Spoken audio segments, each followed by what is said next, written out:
નમસ્કાર દર્શક મિત્રો, હું છું રૂપલ વણેચિયા. સંપૂર્ણ ન્યૂઝમાં આપનું સ્વાગત છે.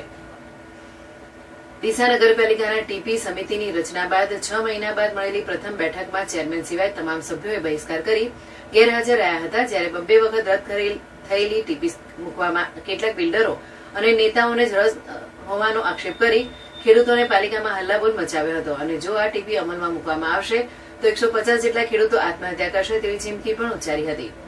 ડીસા નગરપાલિકા વિસ્તારમાં પાલનપુર હાઈવે થઈ ગણેશપુરા વિસ્તાર અને અજાપુરાની હદ સુધી 500 વીઘાથી વધુ જમીનમાં શહેરની પ્રથમ ટાઉન પ્લાનિંગ સ્કીમ મૂકવાનો વિવાદ છેલ્લા 10 વર્ષથી અધરધાર રહ્યો છે. આ ટીપી સ્કીમ મુકાતા ખેડૂતોનું અહિત થતું હોવાનું તેમજ અહીં સસ્તા ભાવે કેટલાક બિલ્ડરો અને નેતાઓએ લીધેલી પોતાની જમીનમાં કરોડો રૂપિયાનો ફાયદો કરતા હોવાના આક્ષેપ સાથે અગાઉ 2 વખત આ ટીપી સ્કીમ રદ કરવામાં આવી હતી.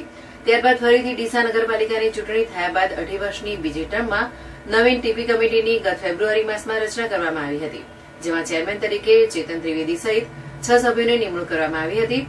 આ ટીપી કમિટીની 6 માસ બાદ આજે પ્રથમ બેઠક યોજવાનો એજન્ડા પાલિકા દ્વારા બહાર પાડવામાં આવ્યો હતો.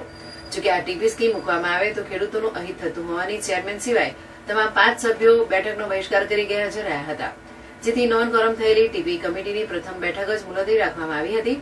જોકે પાલિકામાં અગાઉ 2 વખત રદ થયેલી ટીપી સ્કીમ બાબતે આજે ફરીથી બેઠકમાં ચર્ચા થનાર હોવાથી મોટી સંખ્યામાં આ વિસ્તારના ખેડૂતો ઉપસ્થિત રહી ચીફ ઓફિસરની ચેમ્બરમાં જ ચીફ ઓફિસર, ટીપી કમિટીના ચેરમેન અને જુનિયર ટાઉન પ્લાનરની હાજરીમાં જ હલ્લાબોલ મચાવ્યો હતો.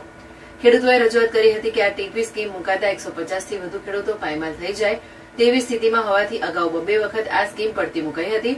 તેમ છતાં ફરીથી ડીસાના હાલના ધારાસભ્યના ઇશારે તેમના સંબંધીઓ તેમજ કેટલાક બિલ્ડરોને ફાયદો કરાવી ખેડૂતોનું રીતસરનું અહિત કરી આ ટીપી સ્કીમ ફરીથી લાગુ કરવાનું કાવતરું રચાયું હોવાના આક્ષેપો કર્યા હતા. તેમજ જો આ ટીપી સ્કીમ લાગુ થશે તો 150 થી વધુ ખેડૂતો આત્મહત્યા કરી લેશે તેવી ખુલ્લી ચીમકી આપી હતી.